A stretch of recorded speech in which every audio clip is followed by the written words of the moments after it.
Hello friends, welcome back to my channel. কেমন আছো তোমরা? আশা করব অনেক ভালো আছো। আমরাও কিন্তু অনেক ভালো আছি। আজ রিম্পা চন্দনার রান্নাঘরে কিন্তু আবারও চলে এসেছি তোমাদের সঙ্গে। নতুন একটি দিন, নতুন একটি রেসিপি নিয়ে কিন্তু আবারও হাজির হয়েছি। তো বন্ধুরা, আজকে কিন্তু নিয়ে এসেছি দারুণ একটি রেসিপি। আশা করছি রেসিপিটা তোমাদের অনেক ভালো লাগবে। তো বন্ধুরা, যারা এখন আমার চ্যানেলটাকে সাবস্ক্রাইব করনি তারা কিন্তু চ্যানেলটাকে সাবস্ক্রাইব করে অবশ্যই পাশে থেকো। আর ভিডিওটা কিন্তু একদম স্কিপ করো না, পুরোটা দেখার জন্য অনুরোধ রইল। তাহলে চলো ভিডিওটা শুরু করা যাক। তো আজকে করবো আমি মাছের ডিমের চটপট বেগুন। তো তোমরা তো এই মাছের ডিমকে অনেকভাবে রান্না করেছো, বড়া করে খেয়েছো, অনেক রকমভাবে খেয়েছো তোমরা মাছের ডিম। কিন্তু আজকে একবার আমি একটু অন্য রকমভাবে কিন্তু রেসিপিটা করব, সেটাই আজকে তোমাদের সঙ্গে শেয়ার করছি। তো দেখো, বাজার থেকে বেশ টাটকা এই যে কাতলা মাছের ডিম নিয়ে এসেছে। মাছের ডিমটা কিন্তু বেশ টাটকা ছিল, তোমরা দেখলেই বুঝতে পারছো। তো এই মাছের ডিমটা কিন্তু ভালো করে কিন্তু পরিষ্কার করে কিন্তু ধুয়ে নেব। বেশ অনেকটাই কিন্তু মাছের ডিমটা হয়েছে। তো সঙ্গে আমি যেহেতু বেগুন দিয়ে করব, নিম বেগুনের মতনই কিন্তু করব। তো এই যে বেগুন নিয়েছি, আস্ত বেগুন আর টমেটো। এবার মাছের ডিমটাকে কিন্তু আমি পরিষ্কার করে কিন্তু ধুয়ে নেব। আর এরকমভাবে রান্না করলে কিন্তু বারবার কিন্তু খেতে ইচ্ছা করবে। তো টাটকা মাছের ডিম রান্না করলে কিন্তু দারুণ লাগবে খেতে। তো এই যে মাছের ডিমটাকে আমি কিন্তু ভালো করে কিন্তু ধুয়ে নেব। তো পরিষ্কার করে মাছের ডিমটাকে কিন্তু আমি ধুয়ে নেব। তো দেখো, আমি এখানে কি কি কেটে নিয়েছি। বেগুনটাকে কেটে নিয়েছি ছোটো ছোটো করে, টমেটোটাকে আমি টুকরো করে নিয়েছি, পেঁয়াজ নিয়েছি, রসুন নিয়েছি, আদা নিয়েছি, আর কাঁচা লঙ্কা কুচি নিয়েছি। তো সমস্ত কিছু আমি এখানে কেটে নিয়েছি। আর এবার মাছের ডিমটাও আমার পরিষ্কার করে ধুয়ে নেওয়া হয়ে গেছে। তো মাছের ডিমের মধ্যে আমি একটু হলুদ আর একটু লবণ দিয়ে মাছের ডিমটাকে কিন্তু আমি ভালো করে মেখে নেব। তো অর্ধেকের একটু বেশি নিয়েছি ডিমটা, কারণ এতটা ডিম তো আর রান্না করে খাওয়া যায় না। তো আমি এখানে অর্ধেকটাই কিন্তু মাছের ডিমটা নিয়েছি, আর কিছুটা বড়া করে খাবো। তো এই যে কড়াইতে কিন্তু আমি তেলটাও কিন্তু গরম করতে বসিয়েছি। তেলটাকে ভালো করে গরম করে আর এই যে বেগুনগুলিকে কিন্তু আমি ভেজে নেব। ফার্স্টে আমি বেগুনগুলিকে ভেজে নিচ্ছি।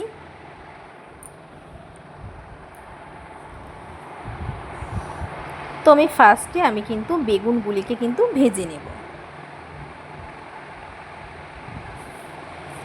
তো বেগুনের মধ্যে একটু লবণ আর একটু হলুদ দিয়ে আমি বেগুনগুলিকে কিন্তু ভেজে নিচ্ছি।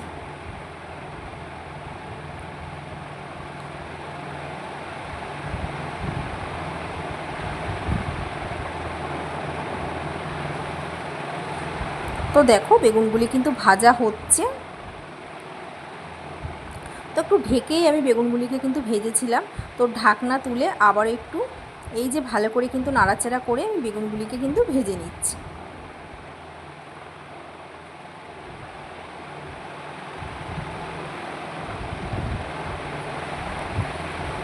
তো বেগুন ভাজা হয়ে গেছে। এবার আমি একটি প্লেটে কিন্তু বেগুনগুলিকে তুলে নেব। এবার ওই কড়াইতেই কিন্তু আমি বেশ খানিকটা সর্ষের তেল দিয়েছি। তেলটাকে ভালো করে গরম করে আমি কালো সর্ষে দেব, আর একটা শুকনো লঙ্কাকে আমি দু টুকরো করে দেব।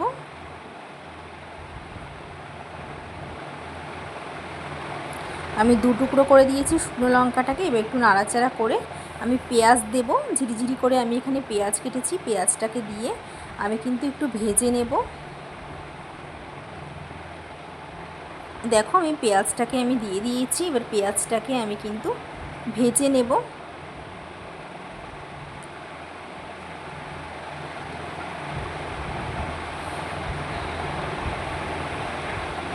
পেঁয়াজের মধ্যে একটু লবণও আমি দিয়েছি, লবণ দিয়ে পেঁয়াজটাকে আমি ভেজে নেব।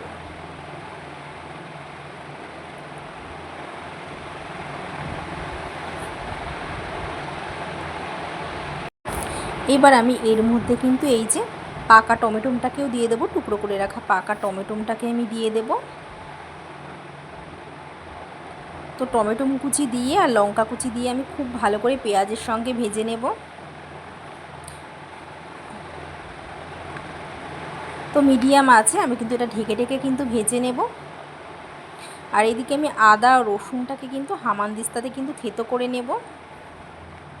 তো ঢাকনা তুলে আবার আমি পেঁয়াজটাকে খুব ভালো করে সব কিছুর সঙ্গে ভেজে নেব।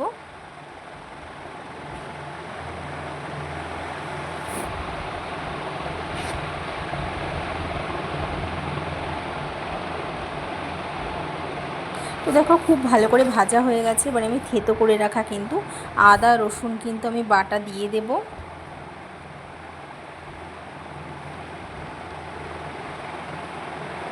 এবার খুব ভালো করে কিন্তু আমি এটাকে ভাজা ভাজা করে নেব।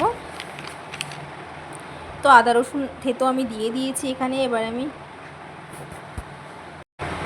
এবার আমি দেব স্বাদের জন্য লবণ, কালারের জন্য হলুদ, সামান্য ঝাল লঙ্কার গুঁড়ো দিয়ে এবার আমি খুব ভালো করে কিন্তু কষিয়ে নেব।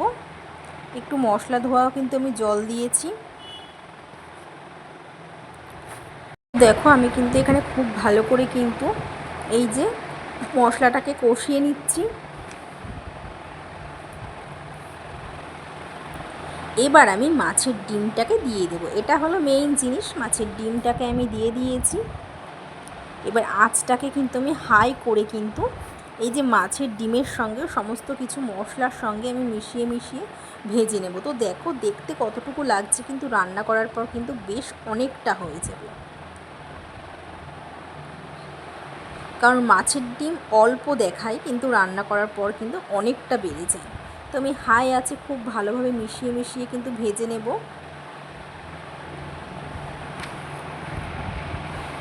তো দেখো আমি খুব ভালো করে কিন্তু মাছের ডিমটাকে কিন্তু ভেজে নিচ্ছি।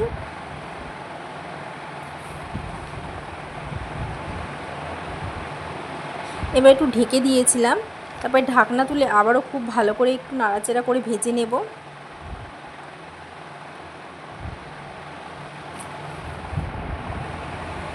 তো খুব ভালো করে ডিমটাকে কিন্তু আমি ভেজে নেব।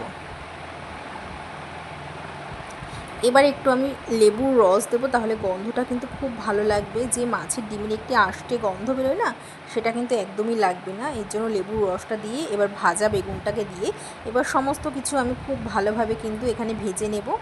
দেখুন মাছের ডিম যত বেশি ভাজা হবে ততই কিন্তু অনেকটা কিন্তু বেড়ে যাবে। তো তখন দেখাচ্ছিল কতটা, কিন্তু রান্না করার পর দেখবেন অনেকটা বেড়ে গেছে।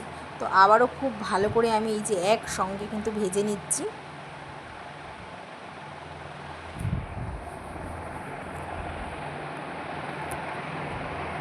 এবার কিন্তু আমি উপর থেকে একটু ধনেপাতা কুচি দেব। ধনেপাতা কুচি দিলে কিন্তু দারুণ লাগে খেতে। এবার ধনেপাতা কুচি দেওয়ার পর আবারও খুব ভালোভাবে কিন্তু আমি মিশিয়ে নেব। আর উপর থেকে একটু কাঁচা সর্ষের তেলও দিয়ে দেবো, তাহলে দারুণ লাগবে খেতে। আবারও খুব ভালোভাবে মিশিয়ে নেব। তো তৈরি হয়ে গেছে কিন্তু আজকে আমাদের কাতলা মাছের কিন্তু চটপট ডিম বেগুনের দুর্দান্ত একটি রেসিপি। এবার কিন্তু আমি নামিয়ে ফেলবো একটি প্লেটে। তো বন্ধুরা, কেমন লাগলো আজকে আমাদের এই ডিম বেগুনের রেসিপিটা? আজকের রেসিপিটা যদি তোমাদের ভালো লেগে থাকে তাহলে অবশ্যই কিন্তু একটু কমেন্ট করে জানিও যে তোমাদের কেমন লেগেছে। দেখুন কতটা লোভনীয় হয়েছে, খেতেও কিন্তু অসাধারণ হয়েছে। তো বন্ধুরা, রেসিপিটা যদি ভালো লেগে থাকে অবশ্যই বাড়িতে একবার ট্রাই করে দেখবেন, অসাধারণ লাগবে খেতে গরম ভাতের সঙ্গে। তো আজ এই পর্যন্তই, আবার দেখা হবে নেক্সট ভিডিওতে। ততক্ষণ তোমরা সুস্থ থেকো, ভালো থেকো, আর বাড়িতে কিন্তু অবশ্যই কিন্তু একবার ট্রাই করে দেখতে পারো। একবার ট্রাই করে দেখো, খুব ভালো লাগবে খেতে, হাত কিন্তু চেটেপুটে খাবে এরকম যদি হয় ডিম বেগুন। তো আজ এই পর্যন্তই, আবার দেখা হবে নেক্সট ভিডিওতে। ততক্ষণ তোমরা সুস্থ থেকো, ভালো থেকো।